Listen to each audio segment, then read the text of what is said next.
Hello everybody, here we are today talking about the news of Igor Shesterkin reportedly turning down an 8-year, $88 million extension with the New York Rangers. Now before we get started with it, please make sure to subscribe if you're new to me or hockey, whatever the case may be. That being said, let's get on into it. So I know that I'm currently missing hockey, but I did feel like this was something that needed to be talked about as Igor has turned down the largest goalie contract in NHL history.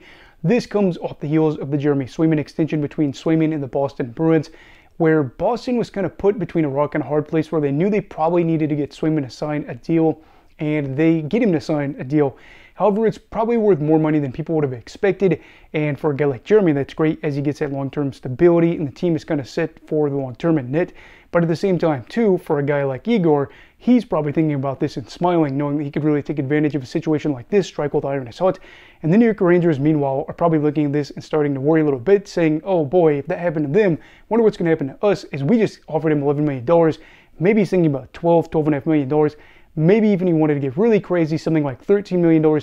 I really don't know what he's thinking, but he's probably thinking a lot. Now, the reason that he can afford to think a lot of money here in Igor's case is the fact that he is a Vezina winner. He is part of a team that just won the President's Trophy. This is a team, of course, too, that has seen that success broken up over multiple seasons. Igor has 35 plus wins over his past 3 seasons, and this team has gone to the Eastern Conference Final 2 times over the past 3 years. And yeah, that's quite a thing you can throw out there when it comes to going down to the table and saying, I want to bargain with this. So I will say first off, for the Rangers, this wasn't a small amount of money. They clearly tried to go out and try to get this extension done, but things, unfortunately for them, are brewing into a perfect scenario for Igor to take advantage of this and try to get as much money as possible if that's what he wants to do, which it seems like it's the case. Of course, can't fault him for that. But looking at the fact that he's an unrestricted free agent, unlike Swayman, who is an RFA, with Shesterkin, there is a real possibility that the Rangers could go out there and lose him for absolutely nothing. And that would just be absolutely crushing to them, as well as the fact that this team has really been reliant on him to help them out there. He has been one of the biggest, if not the biggest factor into why this team's been able to go out there on those deep runs over the past few years. So you'd have to wonder absolutely what would happen here if this team lost him. How big of a drop-off would it be? The Rangers don't want to figure that out because, of course, too, they just lost to the Stanley Cup winners in the Eastern Conference Final last year.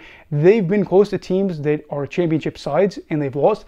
They've been able to see other teams like the 2022 Tampa Bay Lightning losing the Stanley Cup Final and know that, at the very least, that could have been them getting on to the Stanley Cup Final and maybe winning it, probably losing it. But still, the point is, they want to get there. And this group is a different era than what we saw, about 10 years ago. But they did just go out there and win the President's Trophy for the first time since the 2015 Rangers. Something the Rangers did in that time was also go on to the Stanley Cup Final. This Rangers side hasn't been able to do that. And I think with this group, you're looking at them understanding that they're older. A lot of their star players have a little bit of gray to them, and they might not have a whole bunch of runs left to go. So they can't really afford to lose Igor. So then when it gets time to figure out a contract, how exactly desperate are they going to be? And the answer could be very desperate, as they are a side that is relying on Jonathan Quick to be their backup goalie, an older goalie that had a good year last year, but he should not be the starter going forward. He probably wouldn't be, and now you're kind of wondering if New York is that new team that's going to back up in a corner here and figuring out how exactly do they want to get a deal done, and do they risk their long-term security? The answer to this in my eyes is basically yes. I am never a big fan of long-term deals, especially deals that could look very bad in terms of the money aspect over the long term. But for New York, they probably won't be a Stanley Cup contender in 8 years, but I think over the next year, 2 or 3, they could still very well be a side that is contending. They just had a fantastic year last year where they fell short to the eventual Stanley Cup champions, and they are a team where I think their division is still relatively unproven. Yes, Carolina's been good, but they'll probably be worse. I feel really good about New Jersey, but there's no guarantee they go out there and do anything. So for New York, they kind of got to take this gamble and give him what he wants. Now, I think a big problem here in the future is how are they going to be able to try to keep this team uber competitive?